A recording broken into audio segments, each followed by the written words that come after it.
Well, here we are at the Versailles, which is on 36th and Calle Ocho, 41. This is kind of like the Vatican of Cuban food. All roads lead to it. Across the street is La Carreta, which is also a great restaurant. The Versailles is a little bit more of a jewel. It's a little bit more fancy. The prices are about the same, though. They're very reasonable, the Cuban food.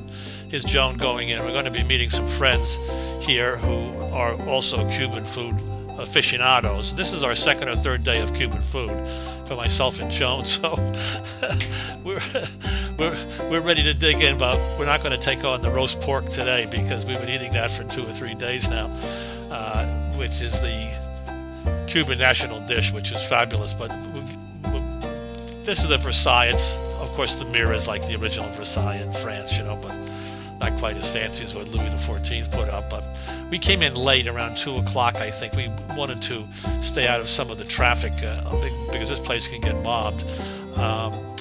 It's where everybody goes, basically. And I guess Joan was talking either to me or the waiter. And my friend Chuck Paranot, he had brought in a friend of his, Ralph Caputo, who was a Latin American entertainment lawyer who speaks very fluent Spanish. Chuck really speaks none, and mine is pretty brutal, but I can get by.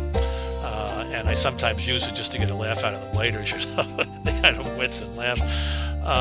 And that's Debbie, that's Chuck's girl, and then this is the waiter we had. He was great. He was bilingual. He was very accommodating because everybody wanted something special, you know. It was just like a madhouse. There's Chuck's cousin. Just got a little picture for her. She's a jewelry designer from Los Angeles, and is Joan getting ready to put her order in. I think she was attempting some Spanish, and the waiter just couldn't believe it, you know, because she has her own Spanish, basically, that she makes up.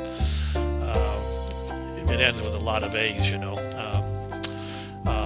But anyway, he kind of got the idea, and we spent a lot of time in Mexico, so we like to practice our Spanish on the Cubans who get a kick out of us.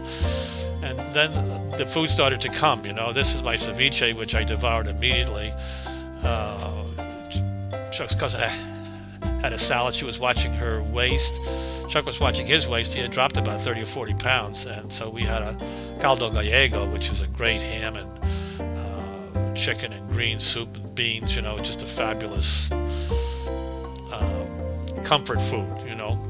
I think he had something a little bit later too. I'm not too sure. He was trying to wait. This is a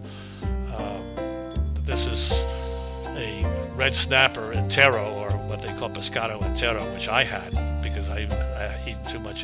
Here's Chuck. He has some roast pork there.